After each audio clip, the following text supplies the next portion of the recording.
an son right ro clister father Borrisoleigh agus an Ivan Town nor thought to get tucked in here caiú daine of the knuckle to 13 score agus an Ivan Town Sarsfields get fight na score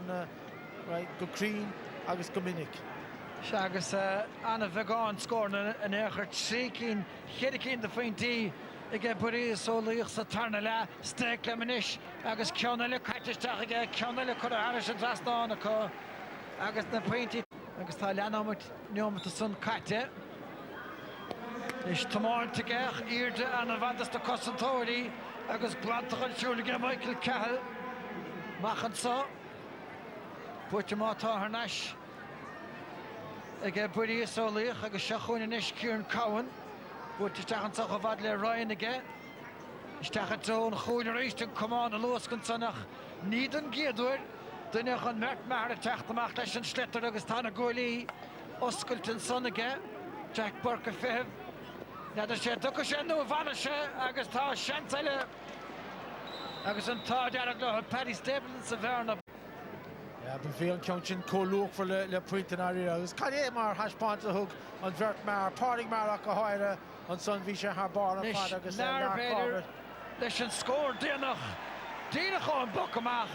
nadidir sé bheith gap sé go raibh dead déanta mar ní hainnig géine ina seo chun chuiristeach ná amach air agus Bruntanas das agus cafará gur bua cumseach ag Thurles Sarsfields. sé díireach de chríochla sé beáin Atkinson mar chóir agus táim captaína go minic raibh dead déanta ach táis mar a d siad bhar cábir is an scóir dénach Aidan McCormack os na pucan na séra anna chrainn ar fad ach mar thospántas tarna lethe ba dheacair é seo ó tharú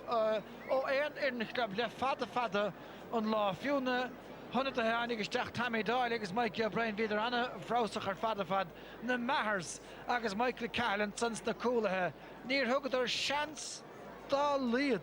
do thosa Borrisoleigh a bhí brag go thomláin gabhlis ar Brendan Maher sa Thurles. Congratulations, 4 in a row, it's a fair achievement. Even for all the county titles that Thurles have won, I'm sure this one is as special as the rest. It is, yeah, we've been looking forward to it for the last week, 2 weeks, Borrisoleigh they're not easy won and that shows on the field, and I suppose last year we went down to Ballyane and they bet us and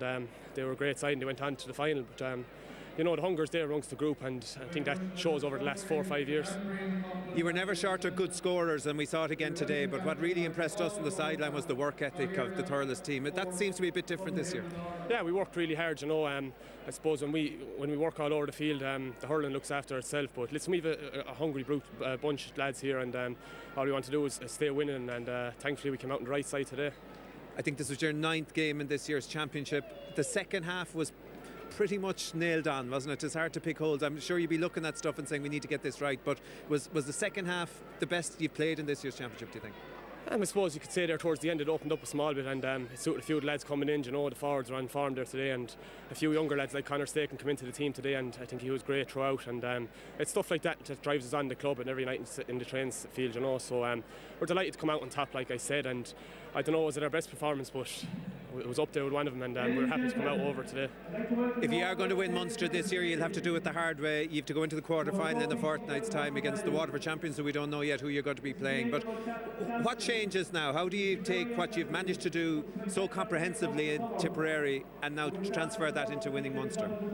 It's a good question, yeah, but listen, we'll celebrate tonight first and we'll get back to the field shoes tonight maybe and we've a bit of a break now till the Waterford championships come through, but